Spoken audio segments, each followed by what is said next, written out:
بسم اللہ الرحمن الرحیم۔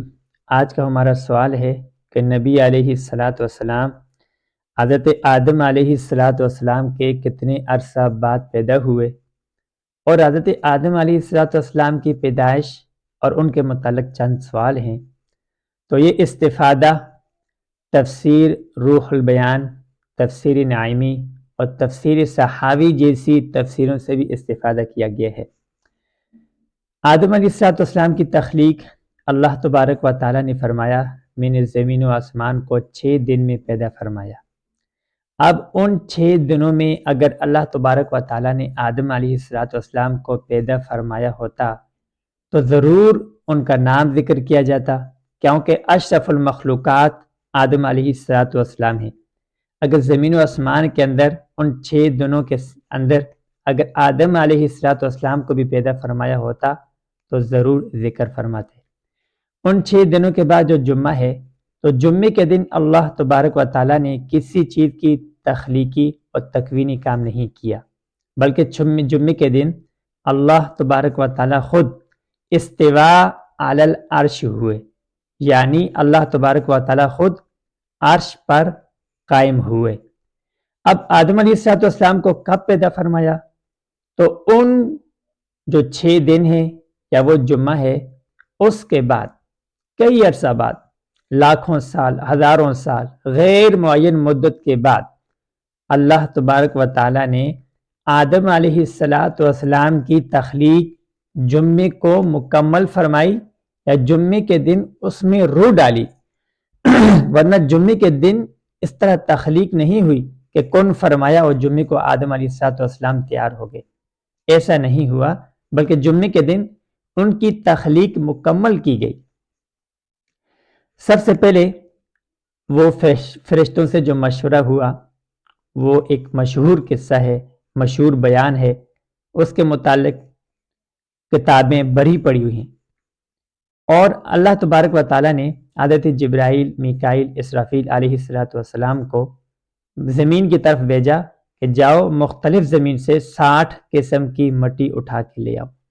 جب یہ فرشتے آتے ہیں تو زمین اللہ کا واسطہ دے کر ان کو منع کر دیتی ہے کہ مجھ میں کمی اور پیشی نہ کی جائے۔ یہ اللہ کا نام سن کر، اللہ کا واسطہ سن کر واپس چلے جاتے ہیں۔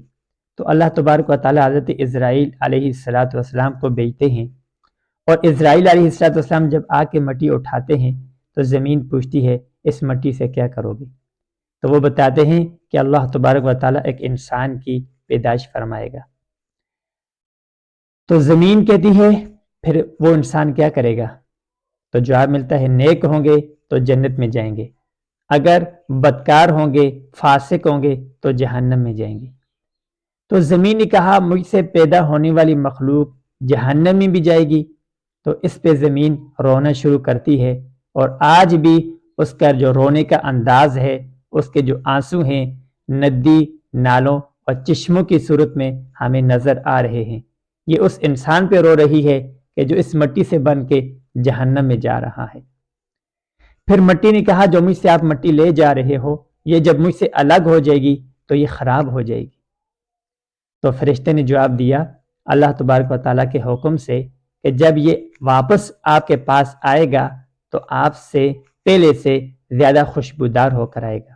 اسی لیے جب آج مردے کو جب قبر میں رکھا جاتا ہے تو اس کو خوشبو سے معطر کر کے قبر میں رکھا جاتا ہے۔ اور اس کے بعد جب اس مٹی کو حضرت اسرائیل علیہ السلام لے کر اللہ تبارک و تعالیٰ کے پاس جاتے ہیں تو مٹی کون لے کر آیا؟ اسرائیل علیہ السلام۔ تو موت کا اختیار بھی اللہ پاک نے اسرائیل کو دے دیا کہ یہ جو جتنی چیزیں بھی ہیں ان سب چیزوں کی موت کا اختیار، ان کو مارنا، کہاں مارنا، یہ سارا اختیار اللہ تبارک و تعالیٰ نے اسرائیل علیہ السلام کو دے دیا۔ اور جب مٹی لے جائی گئی تو اللہ تبارک و تعالیٰ نے گوندنے کا حکم دیا، مٹی کو گوندا گیا، پھر آدم علیہ السلام کا ڈھانچہ تیار کیا گیا۔ ایک قول کے مطابق یہ ڈھانچہ جنت میں رکھا گیا، ایک قول کے مطابق طائف اور مکہ کے درمیان رکھا گیا، اور یہاں پہ کئی سال یہاں پہ رکھا گیا، کئی سال رکھا گیا۔ ایک روایت کے مطابق 40 سال یہاں پہ رکھا گیا اور اس پر خوشی اور غمی کی بارش بھی ہوئی۔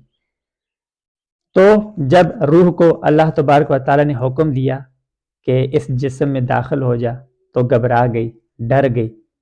3 بار حکم کے بعد روح بڑی مشکل سے سر کی طرف سے داخل ہونا شروع کیا تو اللہ تبارک و تعالیٰ نے فرمایا روح جتنی مشکل سے تم داخل ہو رہی ہو اتنی ہی مشکل سے آپ کو نکالا بھی جائے گا۔ تو جب روح سر کی طرف سے داخل ہونا شروع ہوئی تو آدم علیہ السلام نے چھینک ماری تو فرمایا الحمدللہ۔ تو اس کے جواب میں اللہ تبارک و تعالیٰ نے فرمایا یرحمک اللہ۔ جب یہ روح مکمل ہو گئی تو اللہ تبارک و تعالیٰ نے ایک فرشتے کی ڈیوٹی لگائی کہ جنت سے ان کو لباس، جنت کا ان کو لباس پہنا دیا جائے۔ اور آدم علیہ السلام جنت میں بڑے خوش و خرم نعمتوں میں گزر رہے ہیں، لیکن ساری نعمتوں کے باوجود اپنے آپ کو تنہا محسوس کرتے ہیں۔ تو یہ ایک دن سو رہے تھے تو اللہ تبارک و تعالیٰ نے ان کی بائیں پسلی سے پیدا فرمایا۔ اما ہوا کو ان کی بائیں پسلی سے پیدا فرمایا۔ جب ان کی آنکھ کھلی تو انہوں نے اپنے پاس ایک خوبرو حسین و جمیل عورت کو بیٹھا ہوا دیکھا۔ فرمایا کون ہو؟ کہا میں آپ کی بائیں پسلی سے پیدا کی گئی ہوں۔ تو جب انہوں نے قریب ہونا چاہا تو فرشتوں نے روکا اور فرمایا پہلے اس کا مہر ادا کیجیے۔ پوچھا کیا مہر ہے؟ کہا آخری نبی محمد عربی صلی اللہ علیہ وآلہ وسلم پر درود بھیجیے۔ انہوں نے درود پڑھا، اما ہوا کا مہر ادا ہوا۔ یہ دونوں خوش و خرم جنت میں رہ رہے تھے اور دشمن نے اپنی چال چلی اور آخر کار ان کو نکالنے میں کامیاب ہوا۔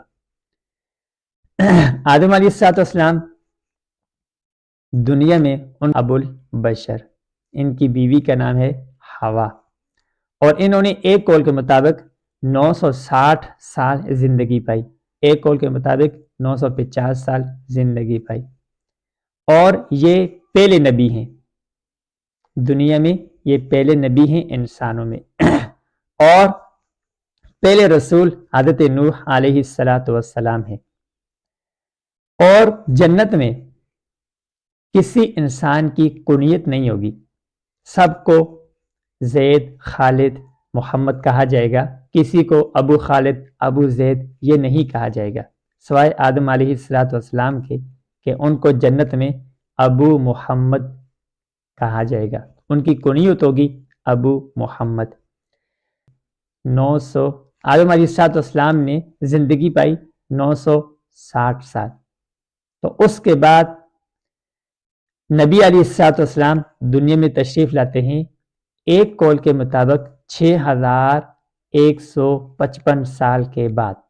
یہ بات شرف المکالمہ میں لکھی ہے، 6155 سال کے بعد نبی علیہ السلام دنیا میں تشریف لاتے ہیں۔